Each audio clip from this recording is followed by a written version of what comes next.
Waco Horror Story, and now a state historical marker recognizing the 1916 lynching of Jesse Washington. Imagine you are Jesse Washington, a black man residing in a racist white neighborhood. You're trapped in a sultry courtroom, accused of murdering a white woman. Your juries are all white men, and chances are you will get no justice here. The death sentence is inevitable. With the strike of the wooden gavel, your death is guaranteed. Yet that is the least of your concern. What worries you is the observers, eyes red with fury, seated right behind you, only separated by a flimsy wooden fence. There is no escape. You can only pray for mercy. You can only pray for a quick death. You can only pray that the observers and the dozens of white men standing outside the room will not lay a finger on you. Yet, before you can finish your final prayers, the old wooden door of the courtroom begins to let out consecutive horrifying thuds that frighten even the devil. The mob march proudly into the room, and soon, the Waco Horror will begin. This is Dr. Thrills reporting on the case of the Waco Horror, one of the worst cases of racist lynching in America's history.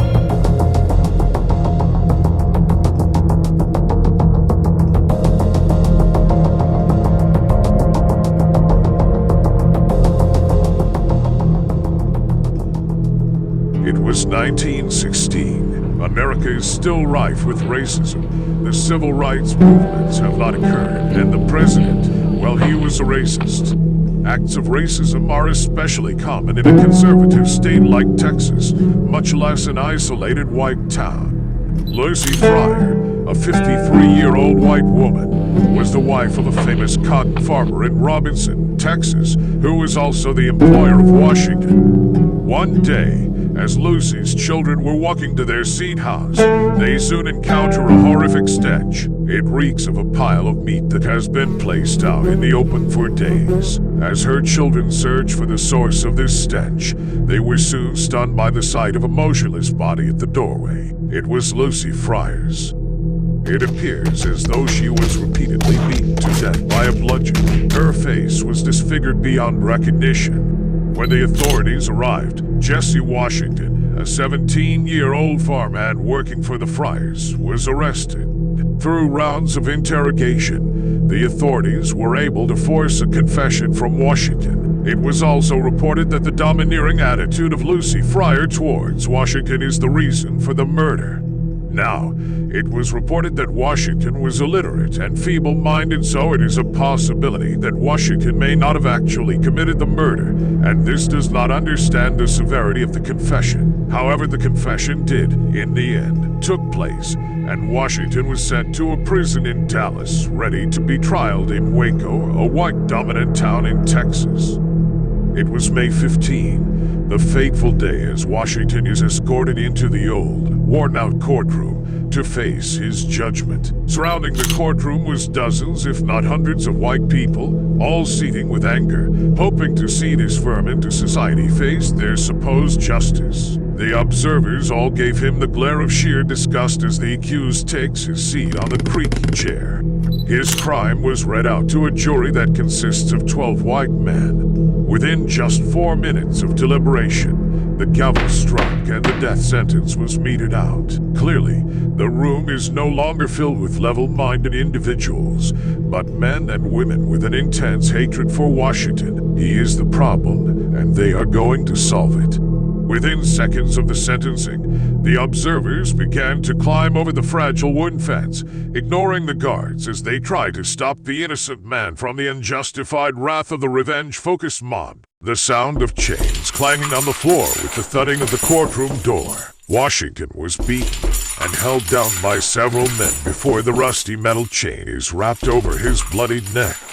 Washington was screaming and yelling, but to no avail. His shrieks of fear were drowned out by the curses of the angry mob who are ready to release their pent-up fury on him. He was dragged out of the county court by the observers and paraded through the streets of Waco as though he is a prisoner of war during a Roman triumph. He was stabbed and beaten as he was dragged to the city hall, his blood dripping over the dirt road. As one reporter wrote, he became the plaything of the mob. An estimated 10,000 spectators joined the mob as they relish in the suffering of a fellow human. The sound of the human stampede drowned out any pleas by the still conscious Washington. From this point onwards, it only took a turn for the worse. YouTube will not like it if I were to even briefly describe what happened. Well, let's just say a saw, coal oil, and wooden stakes were involved.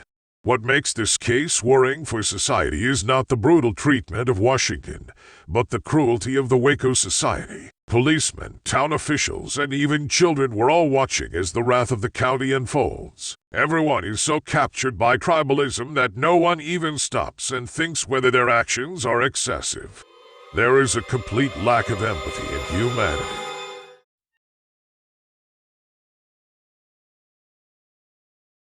Upon hearing about the news of the lynching, the National Association for the Advancement of Colored People deployed Elizabeth Freeman to investigate. What strikes me most during the investigation is that most people refuse to speak about the incident, a sign of feeling guilty. This lynching fueled the momentum for Knox's anti-lynching campaign nationwide. Only 6 years after the Waco lynching, Congressman Leonidas Dyer's anti-lynching bill passed in the House of Representatives.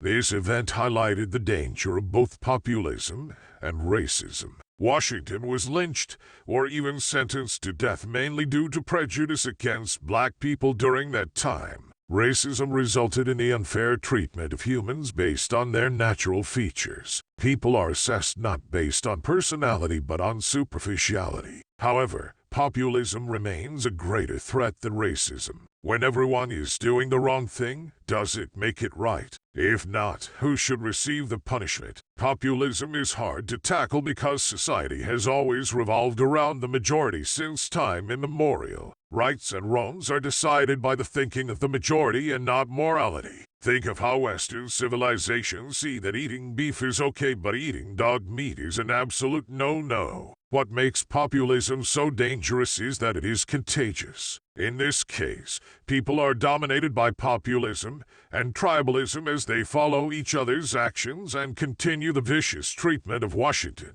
Sometimes populism holds more power than the Constitution.